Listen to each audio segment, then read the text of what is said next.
I'm Brandi. Kruse. Coming up today on Undivided, we're getting a look at what lawmakers will prioritize this legislative session. Plus, the attorney representing a former WSDOT worker who claims he was asked to lie about the impact the carbon tax would have on gas prices joins us. I think a fair question is, what did the governor know? When did he know it? And Governor Jay Inslee proposing $50 million in new spending to fight the drug crisis. But is he putting that money in the right place? That and more coming up today on Undivided. Remember, you can support our show for just $5 a month by signing up at undividedpod.com.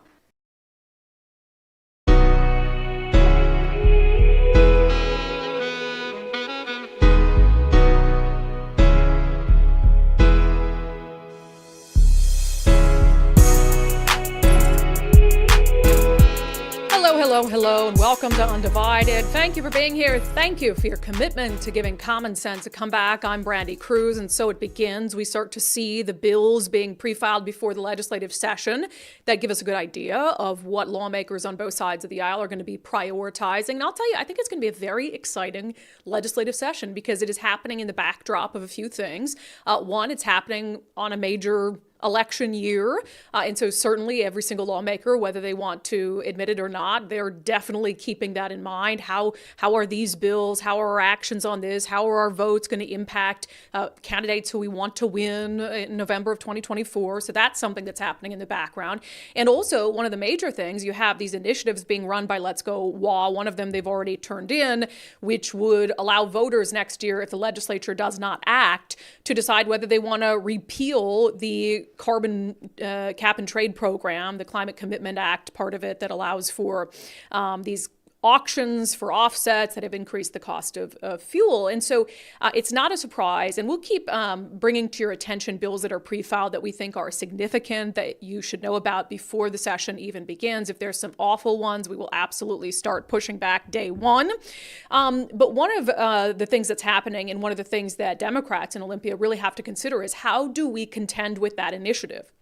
How do we contend with, one, the deeply unpopular impacts of the carbon tax, of the Climate Commitment Act, and two, the fact that we're being served with an initiative from more than 400,000 Washingtonians that is asking us to repeal it.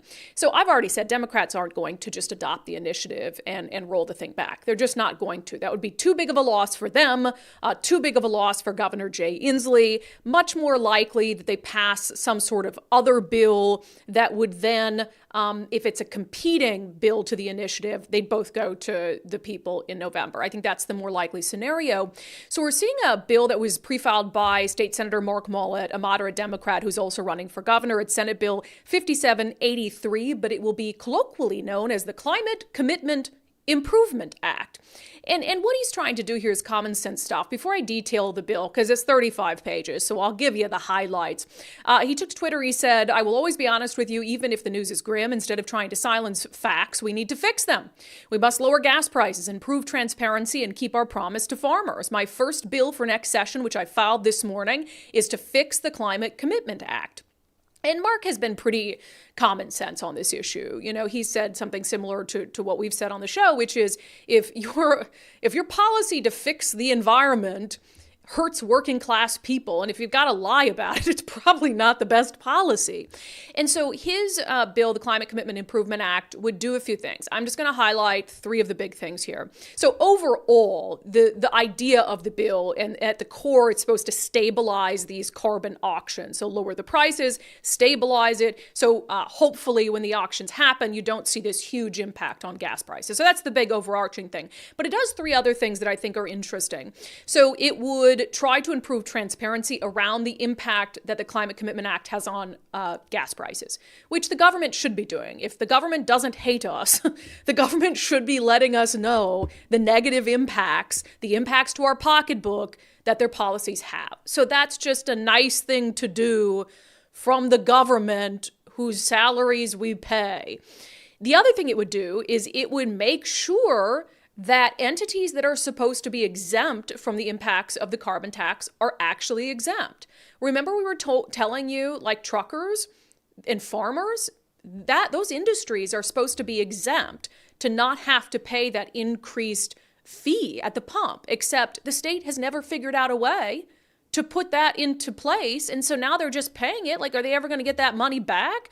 So that would address this. The third thing that his bill would do is, and I think you guys might like this one. We're going to discuss whether I think his bill is the best path forward or just repealing it. But it would use some of those, you know how this Climate Commitment Act and the carbon tax is bringing in more money than the Washington state government ever needs or expected. And so under Mark Mullet's fix, it would use some of those additional funds above and beyond what they thought would come in to help lower your car tab prices. Well, that's nice. That's a nice gesture, right? So Mark Mullet is pushing this bill through, and if it goes through, it would be sort of a competing ballot measure, basically. So if they push this through, it doesn't repeal it like the initiative wants to. And so if this passes, then they would both go to voters and voters could decide. And so I think what Senator Mark Mullet is trying to do here is help there be a way for the Climate Commitment Act to survive in some form in the carbon pricing program without doing away with it entirely, but trying to fix some of the obvious flaws in it. Now, I think there are a lot of people who just want to see the thing repealed. I don't think that Democrats are going to do that, but you're going to see a lot of wrangling from progressive Democrats to try to figure out what to do. And then this, I would be kind of surprised if this doesn't get some level of bipartisan support. So we'll see what happens there. So you've got, again, to recap, the initiative going on. Do you want to repeal the thing? You've got multiple efforts underway for the upcoming legislative session to just sort of try to fix it, make it better, right? And we'll see how many more come up. Maybe Republicans will put some forth, or maybe they're happy just letting the initiative cruise on through. And then in the background of all of that, you have this brand new lawsuit from a former WashDOT whistleblower. Came out in a King 5 News report last week. We talked about it on the show yesterday. He worked as an economist. It was his job to forecast fuel prices. Well, he did his job, said, yeah, the Climate Commitment Act is going to raise fuel prices by 45 to 50 cents a gallon. He claims that his bosses told him, yeah, don't put that in your report. Don't put that in your report. And when he insisted that he would not leave it out, he claims they retaliated against him. So now you have his case moving forward. And what is that case going to reveal about sort of the depths of what I have characterized as lies, concealment, and government misconduct? So this former economist is being represented by the Citizen Action Defense Fund. In the interest of transparency, the Citizen Action Defense Fund is also representing us in a public records lawsuit against the city of Seattle. But they've taken his case up. And so, you know, I've talked about my opinion of this, how I think that this whistleblower is credible. I think that what he's claiming happened is in line with a series of other lies that have been told by Governor Jay Inslee and his administration about the impacts of the Climate Commitment Act. So for that reason, I find him credible. But I wanted to have his attorney on, Jackson Maynard with the Citizen Action Defense Fund, just to talk about what evidence there is. You know, what evidence does he have that backs up the claim he's making that his bosses at the Washington State Department of Transportation and maybe even higher up sought to suppress his estimate of what the CCA would do to fuel prices? Jackson Maynard, welcome back to unDivided. Thank you so much, Brandi. Appreciate the opportunity to be on your show. Yeah, so we covered this quite a bit yesterday, but I think for skeptics, they might say, oh, here's a guy, he's, you know, resigned from his job, a grieved former employee who just wants a payday. So what do you think are the elements of his case that bolster it? Well, I think there's a lot. You know, if you talk to him, and that was really what jumped out at me, you don't have to talk to the guy for very long to realize, number one, he's brilliant, and he's been doing this a long time, and is just a brilliant economist, and also just how credible he is, how sincere, and how frankly hurt he was, and kind of shocked. The funny thing about my client is he's actually supportive of cap and trade. I mean, he actually, you know, thinks that it is a good program, and you can agree or disagree about that. But this case is not about whether cap and trade makes sense. It's for him about whether or not he should have to lie to support something that he knows isn't true as a part of his job, to support some political narrative. So as far as what supports his claim, he's got contemporaneous notes that are very strong evidence of these multiple meetings. He has emails as well, and that substantiate his claims. And then, discovery is ongoing. That's why we have that as part of the process. And if we get to the point, if the state's unwilling to be reasonable in resolving this matter for him, then we can use the discovery process as well to get further evidence. But something else that substantiates his claim that kind of came up more recently, really since we filed the claim, is I understand from the governor's office there was pushback on this idea that he was somehow forced out of his job by the Department of Transportation. Well, I took the liberty over the weekend of watching the testimony on House Bill 1838, which was the bill that the Office of Financial Management requested that eliminated the guy's job and transferred it to another agency. And in that testimony, not only do you have OFM saying, yeah, the Department of Transportation asked for this, but OFM is under the governor's office. They're asking for it. And one of the people that my client identified in the demand letter is also sitting there testifying, prepared to testify in support of this. And this bill was dropped a month after my client was pressured. So that is another thing that substantiates what he's saying. I mean, not only was it DOT asking for this, but it was the governor's office getting this guy's job eliminated, frankly, in retaliation for him having the courage to tell the truth. Let me understand the timeline of that a little bit better. So Sure. He's feeling pressured to lie about what he has forecasted, which is that cap and trade would increase gas prices 45 to 50 cents per gallon. So did he resign and then they eliminated his position, or did they eliminate his position and then rather than be transferred, he resigned? So the timeline is absolutely important here. January 18th at 10:10 a.m., he has the first meeting with his supervisor in which they say management would prefer that you not include the impacts of cap and trade in your estimates. He pushes back. He says, I'm not going to jimmy the numbers. There are other meetings after that in the days that follow that in which they're coming back to him. He sticks to his guns. He issues his estimate and includes the numbers. On February 20th, a bill is introduced in the legislature in the House that eliminates my client's position, transfers it to another agency, and then in subsequent hearings, that bill eventually is passed and OFM testifies in favor of it.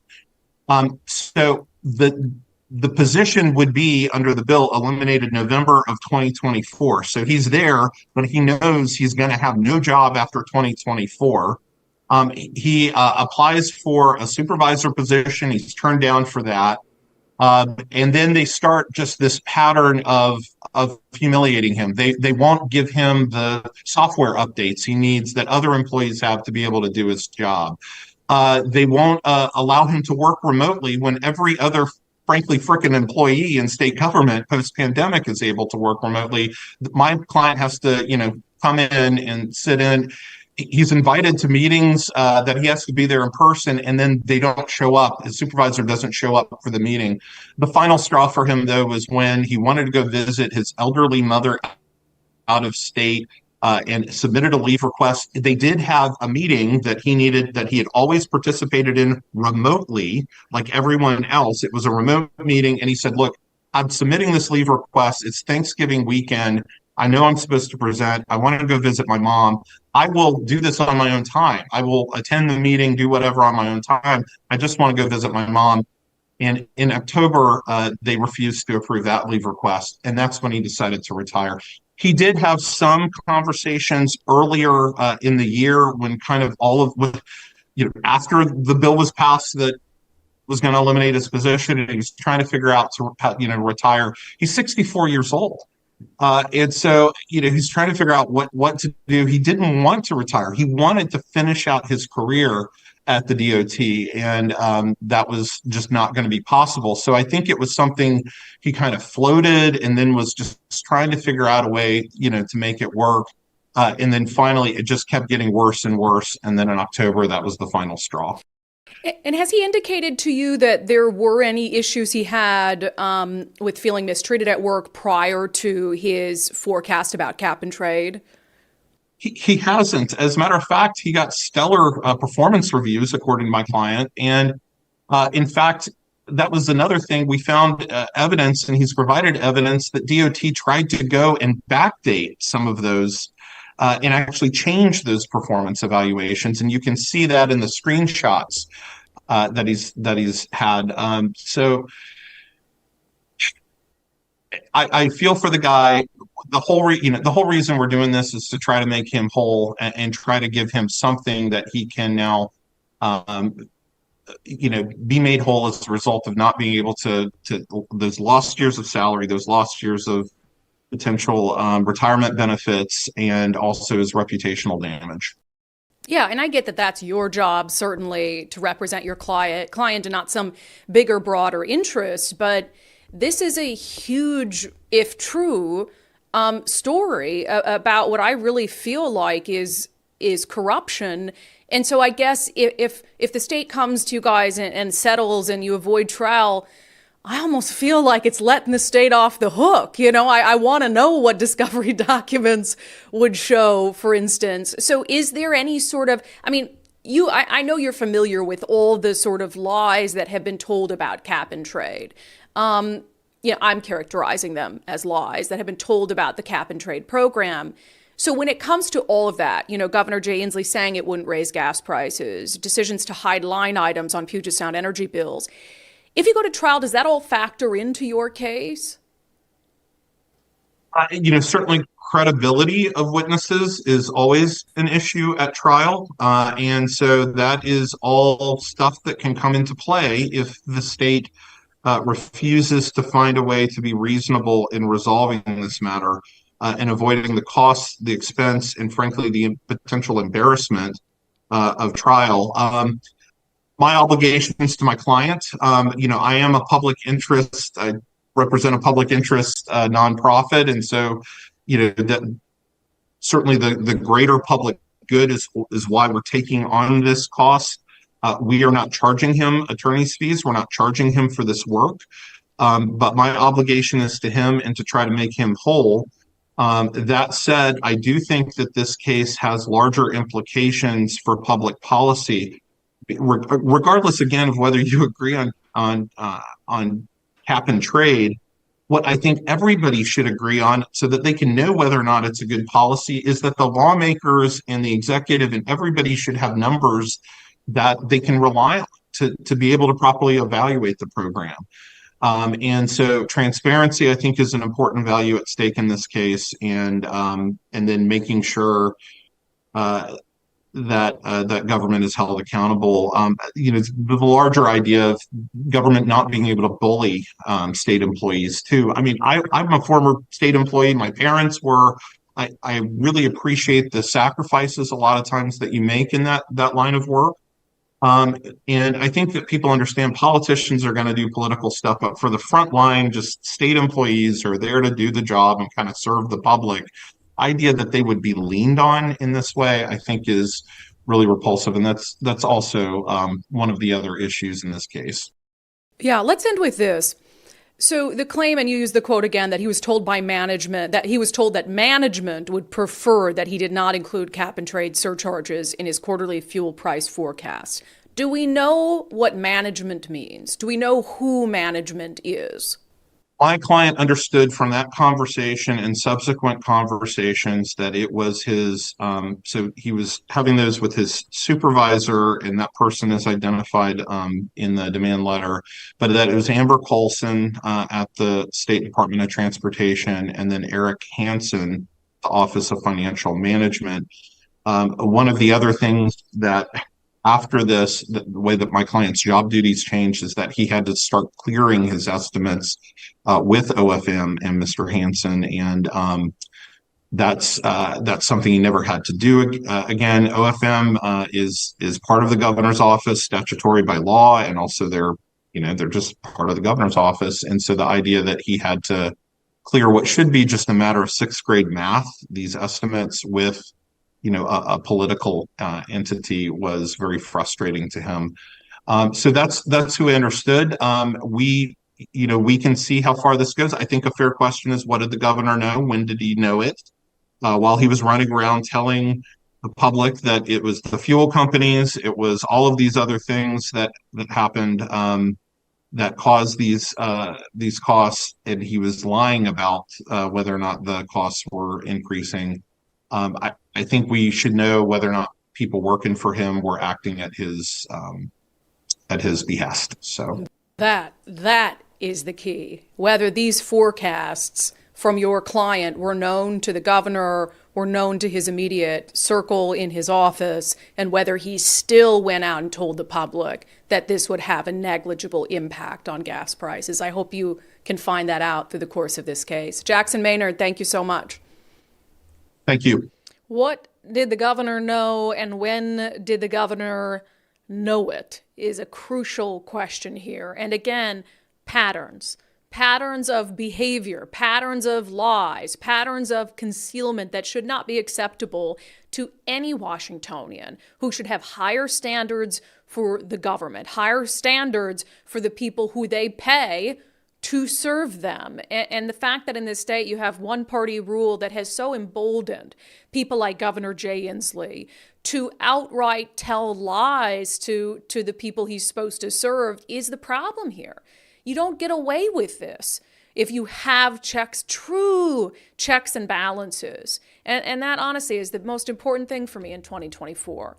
The party system, I don't like it, but it's the checks and balances that we need. It's the backstop for bad ideas. It's the accountability for people like Governor Jay Inslee, who are more than happy spouting off untruths, lies about things that impact you and I every day. It's ridiculous. It's not acceptable. Okay, coming up next, we're going to dive more into some of the things that are going to come up this legislative session, including what to do about the drug crisis that continues to get worse by the day, despite the hundreds of millions and billions of dollars that we throw at it. And Governor Jay Inslee now wants to add 50 million more to the list. We had subscribers weigh in on where that money is best spent. But first, another thing I'd like to see addressed this legislative session is some help for freaking landlords.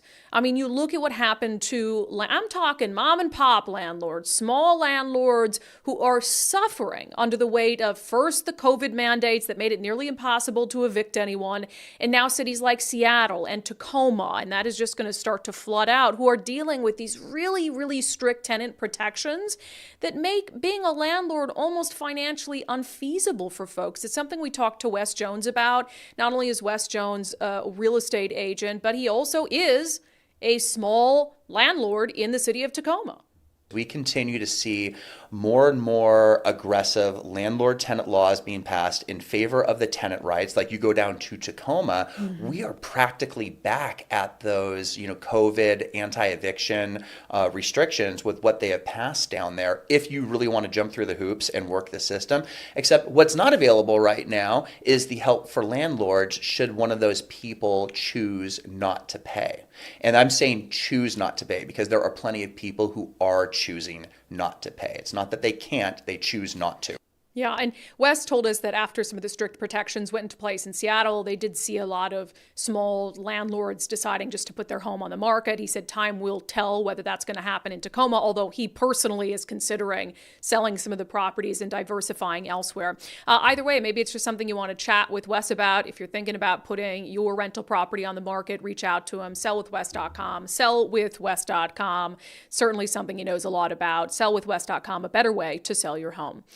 All right, Governor Jay Inslee wants to spend an additional $50 million on the fentanyl crisis.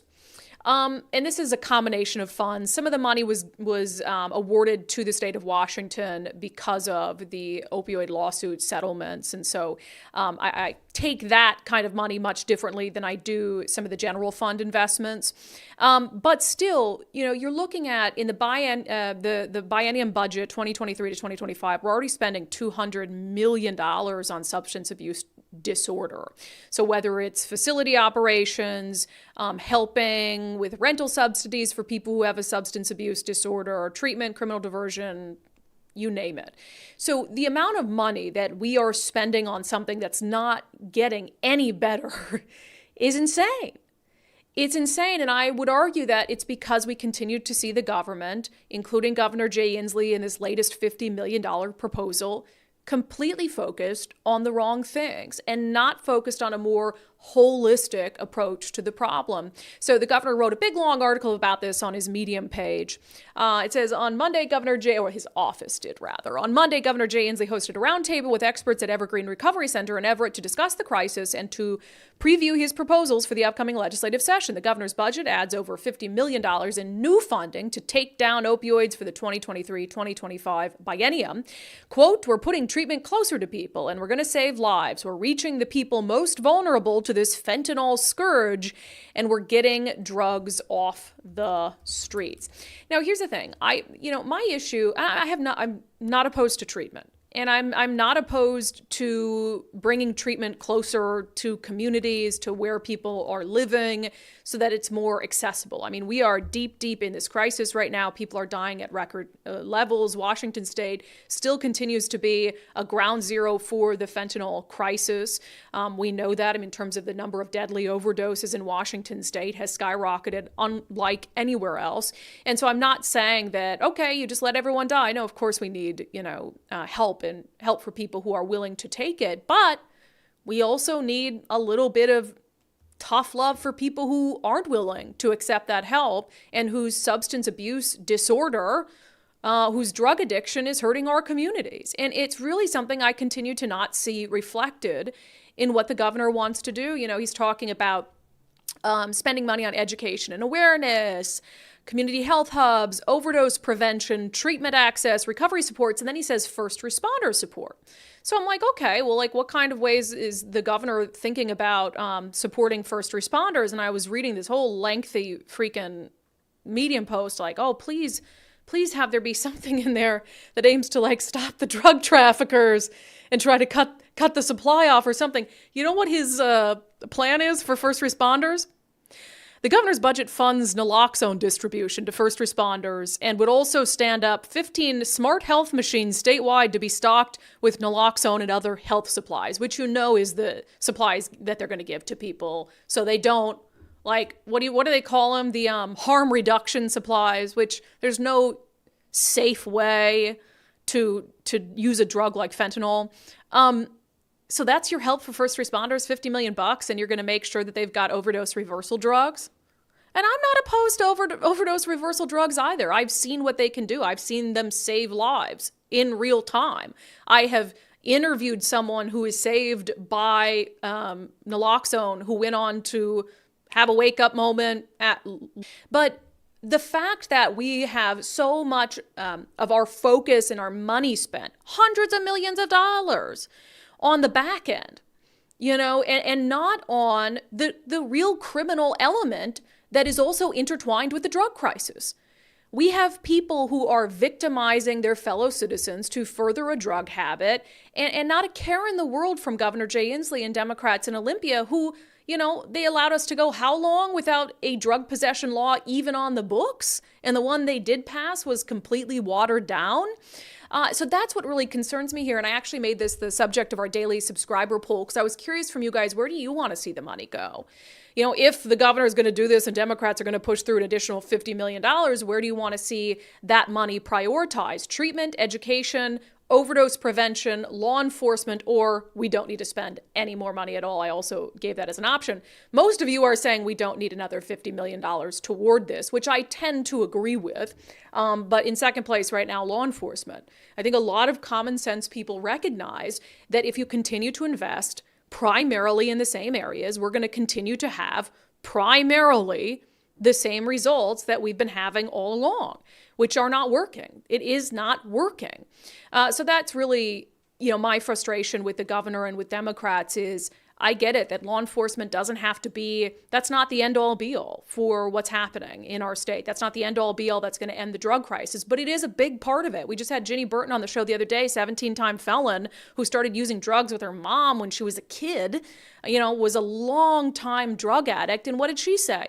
You do have to arrest your way out of the problem sometimes. People need to have consequences for their actions, both individually and the actions that hurt the rest of us, And those are moments and opportunities to connect them to services.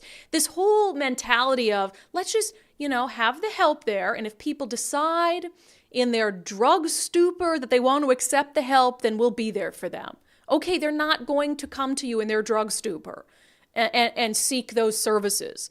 So you're just keeping them alive long enough to eventually die when nobody has a dose of naloxone for them? This stuff is not going to work unless it is supplemented by real consequences, true consequences for what is illegal behavior.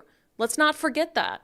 There was this other story that kind of goes hand in hand with my frustration over this, and that is when you have someone who is trafficking drugs, and don't even get me started on the drug cartel. I will not take Governor Jay Inslee seriously about wanting to solve the fentanyl crisis until he says something about what's happening at the southern border. I'm not going to take him serious about it. We'll get to more of that in a moment. But that is a huge part of it. We have allowed an environment in Washington state where why would the drug cartel not operate here? You made it nearly impossible for police to pursue anyone. So they're drug traffickers because you drive off from traffic stops and not get caught. I mean, doesn't that just protect the bottom line for the drug cartel? It's so easy here. And then you've got this hands-off approach for the drug user. So if you've got some low-level dealer who gets arrested, well, they're not going to give up their buddy in the drug cartel because why would they? They're just going to get a slap on the wrist anyway. So Governor Jay Inslee, until he addresses the border crisis, I mean, he was happy to talk about it when it was Donald Trump and kids in cages, but not happy to talk about it when the border crisis and what's happening with the drug cartel is impacting people in his state and killing people in record numbers. Just wild. But then, we have some of these cases where someone is prosecuted for a serious drug crime, because we're not prosecuting people for possession, let's be honest. And then they get a freaking slap on the wrist. There's this case out of San Juan County that is unreal to me, and it has to do with a conviction for drug homicide, which is it's called, the actual law is controlled substance homicide. This is a really hard kind of case to prove. I've covered it in the past. It basically means that you provided someone with drugs and they died from those drugs. And if you can prove that connection and that correlation, then you can be held accountable for that person's death.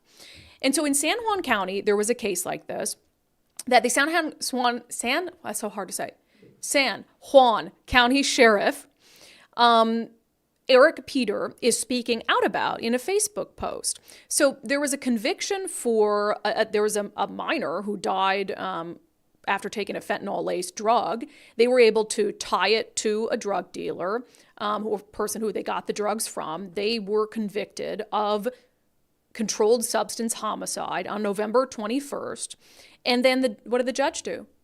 Gave him just a sweetheart low sentence for giving a deadly drug to a minor who died. Sheriff Eric Peter writes in his Facebook post, because our state laws designate this offense as a non-violent offense, and persons convicted and remanded to the custody of the Department of Corrections are eligible for good time, there is a possibility the defendant will receive a reduction of up to 1/3 of their sentence. With 26 months left to serve and the possibility of getting approximately 8 months off this sentence, the defendant could end up serving less than 2 years for the death of another young person in our community. This defendant not only knowingly provided the fentanyl that resulted in the tragic death of a young victim, but is also documented as refusing to provide any information as to the identity of the person he received the fentanyl from. So the further distribution of this poison in our community could be stopped. I have been in law enforcement for 28.5 years, and my extreme frustration and disappointment with our judicial system is greater than it's ever been, especially here in Washington state. I never thought I would live in a world where the rights of the persons convicted of a crime seem to matter more than the rights of the victims and the law-abiding citizens of San Juan County. And I feel his frustration because, one, that's a hard conviction to get. That's a hard case for law enforcement to be able to put together and successfully for prosecutors to prosecute. So to look at something that is that serious, where someone was given drugs, they died from it, we have this law on the books for a reason, then to look at 2 years? What message does that send?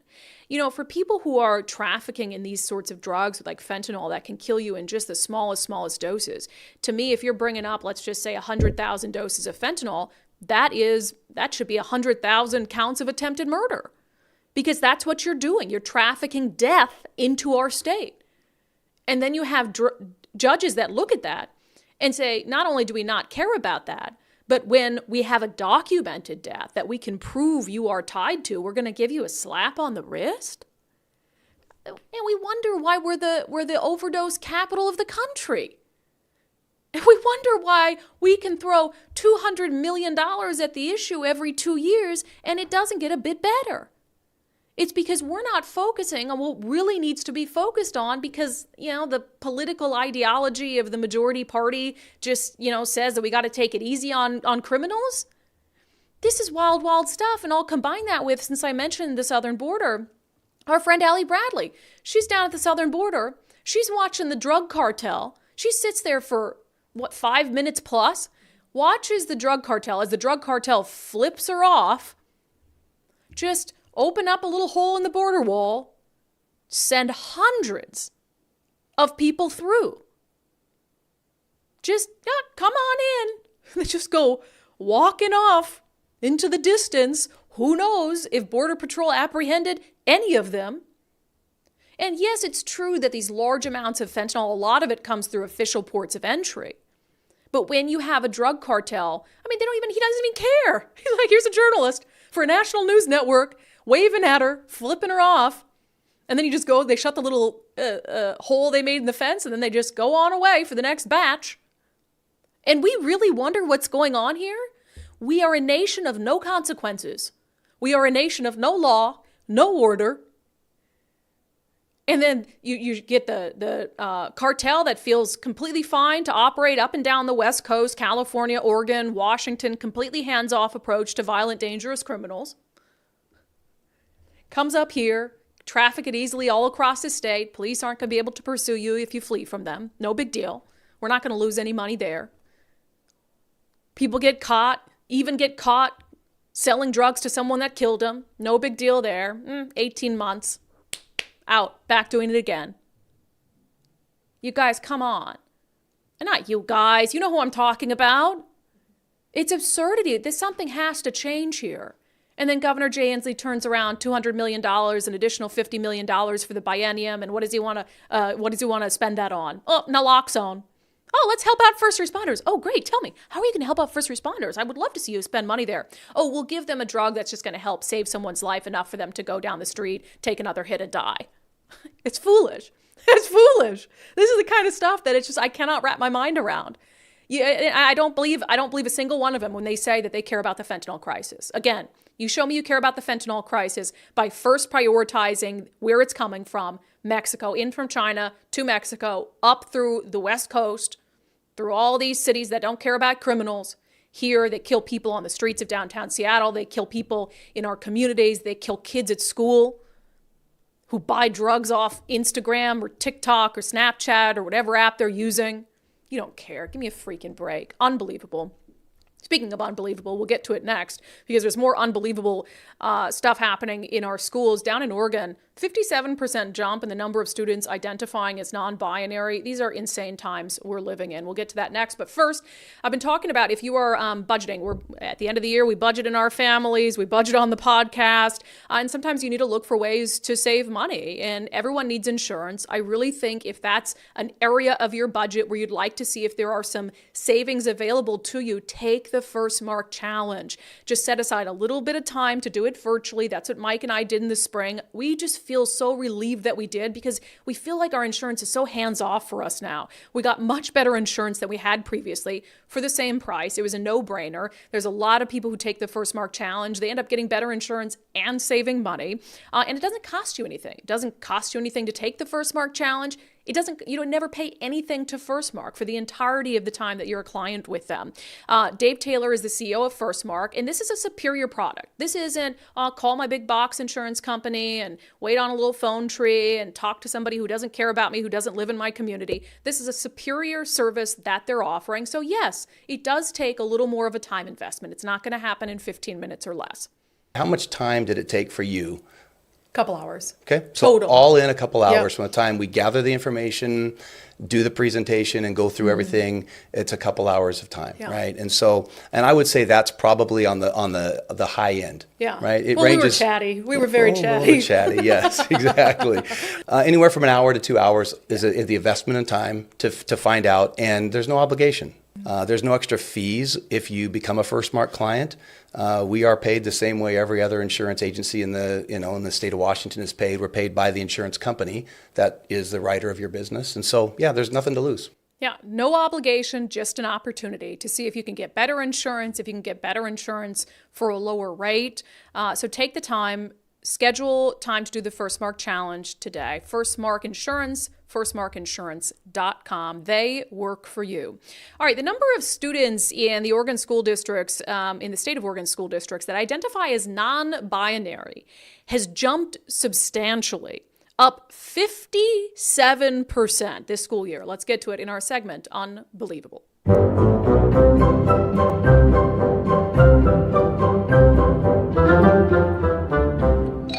Boop. I was just thinking about this yesterday. I was sitting and I was flipping through some Instagram. I was on the Instagram death scroll, as I often am. And I follow a lot of accounts that do talk about sort of gender issues and gender ideology. And I was just sitting and thinking to myself, I really think in 5 years, we're going to look back at this period of time and be like, what was that? Like, what was that?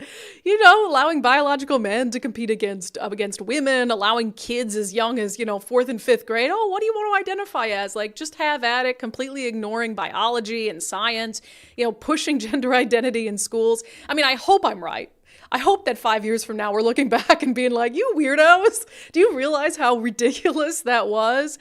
And this is just further evidence of this. This is a story from Fox News. Number of non-binary identifying students spikes nearly 57% in West Coast State. The West Coast State they're referring to, although I'm sure Washington's not far off from that figure, is Oregon. They say almost 3,000 students now identify as non-binary in Oregon schools, educational data shows, which, first of all, why do we have educational data on that? That's not educational in the slightest. But I'm glad they do, I guess. In this case, I'm glad they're tracking that so we know. And non-binary means basically they don't identify as a boy or a girl. Okay. It says more than 2,770 K through 12 students identify as non-binary during the 2022-2023 school year. It's a 56.7% increase from the prior school year, and that represents about 0.5% of the total student population. And I'm sure you have people who say, well, that's because it's more acceptable now. That's because they feel like they can be who they truly are. If you don't believe that the vast majority of that is peer pressure, I just don't know how. I don't know how to help you with that. And Nicole, you talked about this. I don't know what you're willing to share because you've got a lot of friends who are parents and I do. Dealing with stuff like this. I mean, you told me a story once about someone who, like, the whole soccer team was non-binary. Right. Only 3 were, they were either non-binary, trans, or lesbian. And only 3 of I think they're 10 to 12-year-olds, only 3 of them identified as straight. And they were treated as, like, and they were weird. Yes. And my friend pulled their daughter and they moved. Good. So, what are you supposed to do? That was just ridiculous. Come Yes. And I do feel bad, like you said. I hope we look back on this and hopefully as little as 5 years and say this was ridiculous. But I do feel like we're backing all these kids into a corner because they're fighting it, right? So they're like, oh, I have to fight for this acceptance. And then they change their mind because they're growing and they're changing and they're, maybe coming to their senses a little bit. And then they're stuck because now you're proving all of those people that you made this point. You're proving all of them right, maybe by saying that, okay, now I'm back to feeling this way, or now I'm back to being a boy or a girl or whatever it is. And I just feel like we're backing these kids into a corner, and I feel like adults are using them as little pawns in their chess game. 100%. And so I'm hoping that after the next election, because I think it's really being used as a tool for a weapon, I guess, in elections, and maybe after this big one, we can settle down a little bit, come to our senses a little bit. It just doesn't, I can't reason with people who make the argument that it can be, that science isn't real, I guess. Yeah. And then for the parents that do what your friend did and who said, okay, I'm yanking my kid, we're going somewhere else, the government's even trying to interfere with their ability to do that. And that's why I was so opposed to 5599. It's like the government is already, making this gender ideology sort of this, they're building it into our public school system. And then God forbid you have a kid who's like, no, that's not for me. And then they're coerced into it through peer pressure. And then their parents like, absolutely not. They're like, okay, well, I'm hightailing it to a shelter where you can't find me and the government won't tell me, won't tell you where I am. It's wild. Again, it's another one of those things. I feel like today's episode is really about that for me, where it's like, that doesn't make any sense. And no, like you said, no one will ever convince me that makes sense. No one will ever convince me that they are on the right side of history and I'm on the wrong side of history. Right. And if you're on these issues. If you're arguing for men to win female sports awards and things like that, you cannot tell me that you are also for women's rights and equality, because can't have it both ways. Not both ways. No. They don't mix, and you cannot tell me that you are for both of those. If you have to pick one. Well, and I have two more stories here that I just want to fit in on the subject. That again, I'm like, oh my gosh, how many stories like this do you need? This one, it's being reported pretty widely now, but it was originally reported by the Daily Signal. It says, exclusive school assigned girl to sleep with boy who identifies as trans without parental notification. This happened in a Colorado school, and this was on a school cross-country road trip. So, of course, you've got kids, and they're, it's supposed to be a, girls cross-country, but now you've got boys who identify as a girl who are in cross-country and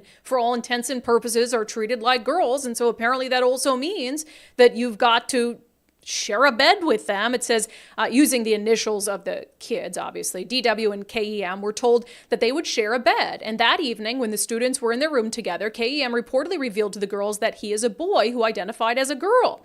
Quote, we were definitely not aware of that before we went on this trip. The mom told the Daily Signal in a phone interview. The mother shared that this young boy was presenting as a girl wearing girls' clothing and had longer hair.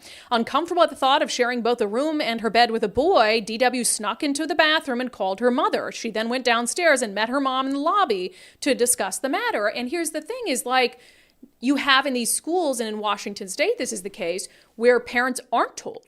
Parents, that's the policy, right? We talked about this in the Olympia School District, which is just a reflection of the larger statewide policy. It was just a story we had done down there where there's this environment of secrecy. So if you've got a boy who presents as a boy at home and then comes to school and presents as a girl, that the schools here don't even tell the parents. So for all you know, in Colorado, that kid might not even tell their parents that they identify as that, and that they're changing, their appearance or whatever going to school. And the schools certainly aren't going to tell another parent who's not the parent of that child and kind of out them as a boy. And so it's putting parents and kids in this really weird situation. And again, it doesn't make any sense. Just one more, because it was all over social media.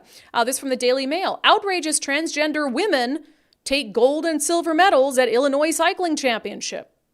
Transgender women, aka biological men. And I refuse to acknowledge, or I refuse to ignore the physical advantage that they have. And I don't know how many more of these stories we're willing as a society to endure about the erasure of women, the erasure of women's sports. And is it the vast majority of competitions? No, but it is more and more. And now you've got 1 and 2 going to biological men, and third place in a woman's athletic event going to a woman. Well, of course. Yeah, of course the men are going to cycle better than the women. I do feel some hope that we're kind of woked out as a society. I do. I think it's a matter of, if the conversations that all of us have in private, like when I talk to friends about these issues, I don't really have any friends right, left, or center who are like, well, that's the right thing to do. No, most people know it's insane. It's certifiably mental.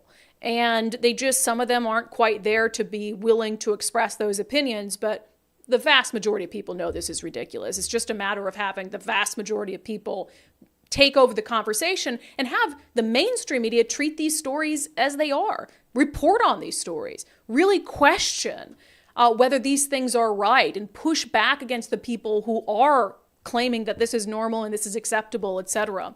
So it's really gotten to an unbelievable fever pitch. Okay, coming up next, we'll dip outside of Washington state just briefly to play a clip from Hillary Clinton, who has apparently become the common sense go-to Democrat when it comes to condemning the actions of Hamas. So we are going to give Democrats who do that a little bit of credit on this show because apparently it's difficult. But first, we've been talking with our friend Zach Abraham at Bulwark Capital about the state of the economy. When he was on with us last Thursday, we asked him about a phenomenon being referred to as doom spending, because holiday spending is doing great, it's chugging right along, despite what we know are some indicators that the economy is in trouble. So we asked him, and doom spending being, the world is bad anyway, so I'm just going to spend, regardless of what's on the horizon, regardless of how much money I'm bringing in. So here's what Zach had to say about that. We look into finance and economics and all that kind of stuff. There's just a very large part of it that's based on human behavior, and I don't think enough people give that enough attention. And I think it's kind of an extension off what a good buddy of mine refers to as financial nihilism. Getting $5,000 checks in the mail, government handouts. I think it's created a swath of younger folks, usually 35, 30, somewhere in there and younger, that have become rather nihilistic about a lot of things. And it doesn't surprise me at all that extends to spending. I do think that things like that are delaying the recession, or have delayed it. I think it's starting. I mean, it appears to be starting now or starting in the near future. Yeah, and you also consider when he says that you've got these young people, 30, 35, or whatever it is, who are, quote unquote doom spending or spending more than they're making. You also had recently, you're having these record sort of defaults on credit card debt, and that is an indicator, but apparently that has not caught up to bring back spending. You factor in all that stimulus money that gave people this false sense of wealth, and we are heading for it. I'll tell you, in 2024, this is stuff Zach Abraham talks about on his show weekly, knowyourriskradio.com, knowyourriskradio.com. He talks about what's happening in the economy, and also talks about Bulwark Capital Management's risk management strategy. Managing your risk, man, that is critical right now if you want to protect your retirement. Okay, dipping outside of Washington state. Yesterday on the show, we talked about Congresswoman Pramila Jayapal's pretty widely condemned both sidesism on Hamas sexual violence atrocities, the rape of Israeli women, and how Jayapal's, but however, we need to make sure that we're balanced in how we talk about war crimes, just insane stuff. So Hillary Clinton is getting some credit for her unequivocal condemnation of Hamas using rape as a weapon of war. This was in a speech to the UN. Many women and girls were attacked brutally by Hamas on October 7th, and they have testified to the gender-based violence that they both experienced and witnessed. As a global community, we must respond to weaponized sexual violence wherever it happens with absolute condemnation. There can be no justifications and no excuses. Rape as a weapon of war is a crime against humanity. Such atrocities have no place in any society or any conflict. It is outrageous that some who claim to stand for justice are closing their eyes and their hearts to the victims of Hamas. Yeah, and I give her credit for that, certainly. Her audio is a little bit weird. I blame Hillary Clinton and the UN. But there can be no equivocation, and I don't know if that was sort of a veiled reference at Congresswoman Pramila Jayapal, but I've never seen an issue that has had the Democratic Party in my lifetime so divided. I truly have not. And you're seeing them really start to go into these factions. Senator John Fetterman, I don't know if you've seen some of the stuff he's put out. He's like so common sense on what's happening over there and condemning members of his party, which I've been really happy to see, because Lord knows I've had some issues with him. And so I don't know where you kind of go from here. There's no better reflection of that division in the Democratic Party than what we discussed on the show yesterday. Congressman Adam Smith of Washington having his house vandalized by Hamas sympathizers, Congresswoman Pramila Jayapal, who represents the district just next to him, equivocating about the rape being used as a weapon of war by Hamas. This is a dividing issue for Democrats in 2024. And I think that it's going to hopefully reflect on the polls that some of these progressives who have taken that path are not going to do as well, and some of the more common sense Democrats will be able to do better in elections. I also wonder how it splits the Democratic voting base, but That's an issue we can talk about.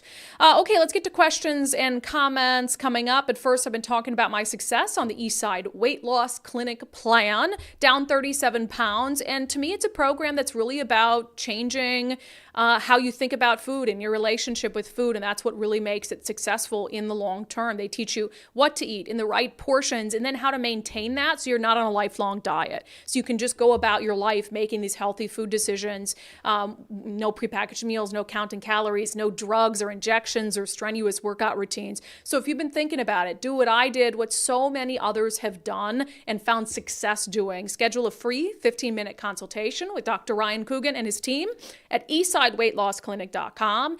eastsideweightlosclinic.com. You can do the consultation virtually. You can do the entire program virtually if you'd like. It also comes along with a handy little app on your phone that really does help to guide you through the whole program. Okay, questions and comments from the live stream.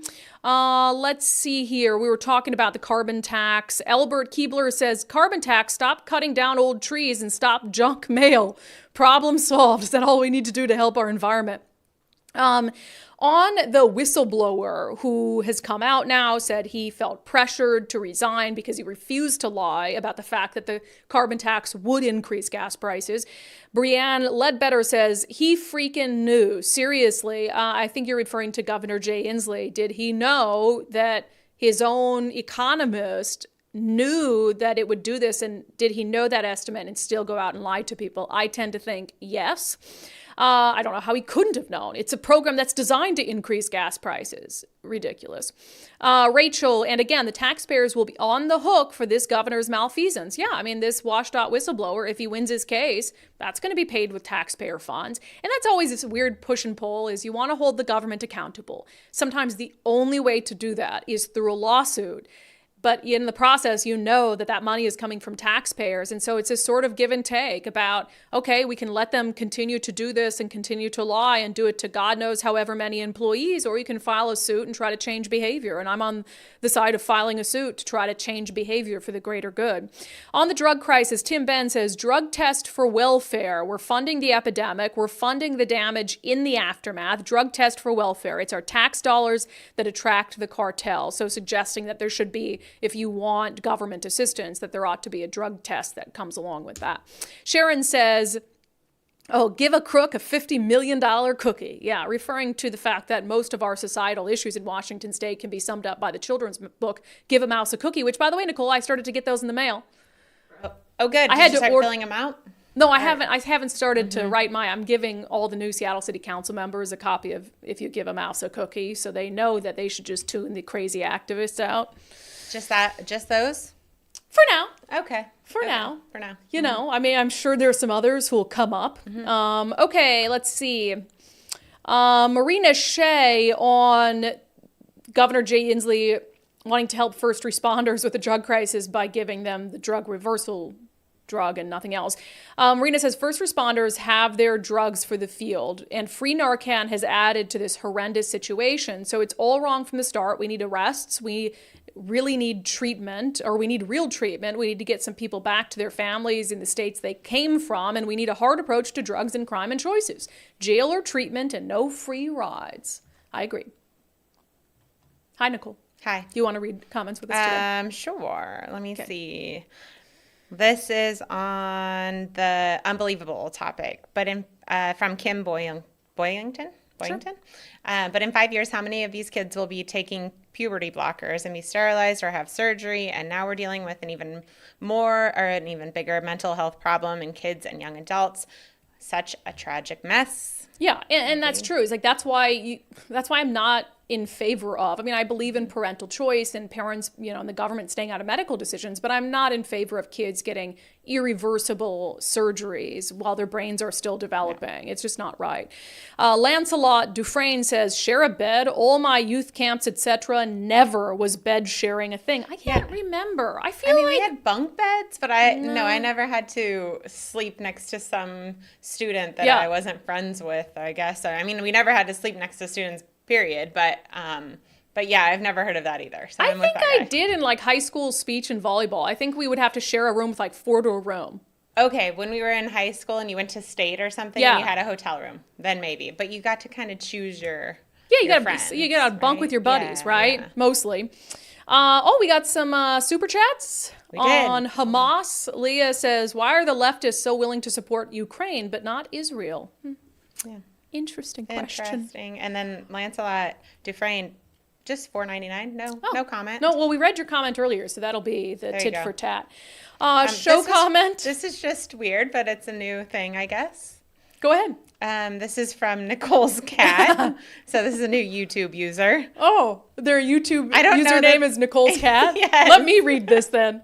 My mom tried to put me in pet training school and they tried telling me it was okay if I thought I was a dog. I'm a cat, thank you. Thanks, Mom. You're perfect. I want to know here we who's behind go. the Nicole Right? cat page. That's good. You're All right, right. good questions and comments for today. Wow, we're going to end the show almost right on time. Let's get to our closing sanity check.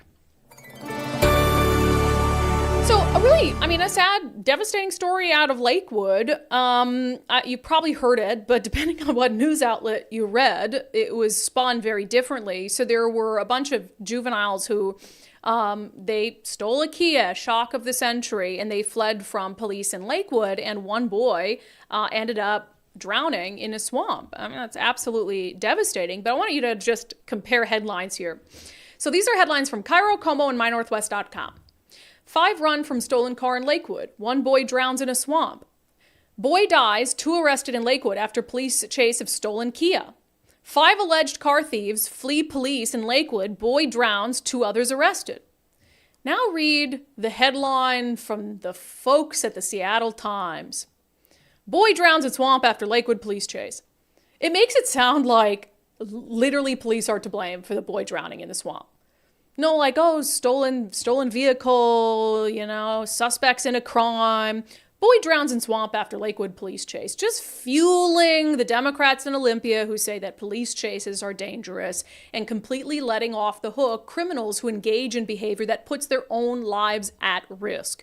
Had the juveniles never stolen the vehicle in the first place, had they not been committing a crime, then this never would have happened. And I think that's what gets lost so much in this conversation. We want to try to act as if, the simple act of fleeing from law enforcement isn't dangerous in and of itself. We want to let criminals off the hook for that and put all the onus on police. But how many stories have we brought you in the last couple weeks? There was a juvenile in a stolen vehicle who hit another car, killed a 50-year-old.